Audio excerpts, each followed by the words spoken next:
დღესაც ვიმყოფებით, ეს არ არის უბრალოდ მიხეილ მესხის სახელობის ბავშვთა საფეხბურთო სკოლა ავაზა. ეს არის უდესი ტრადიციის მატარებელი სკოლა და ემოციურია იმ კუთხით, რომ მე ზუსტად ამ სკოლაში გავიზარდე და ეს ჩემთვის არის ძალიან დიდი პატივი, ძალიან დიდი ბედნიერება და ამით ვამაყობ.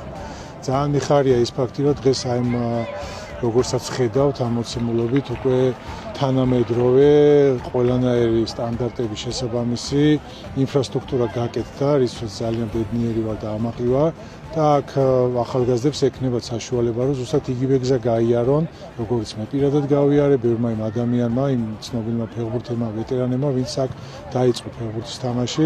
ჩვენ ამ პროექტში უამრავი მხარდაჭერი ყავდა, პირველ რიგში რა თქმა უნდა ეს დედაქალაქის მერია. უშუალოდ კახი ყალაძე, ვინაიდან ეს ცენტრი ბევრმა ჩვენთაგანმა იცის თუ რა მდგომარეობაში იყო.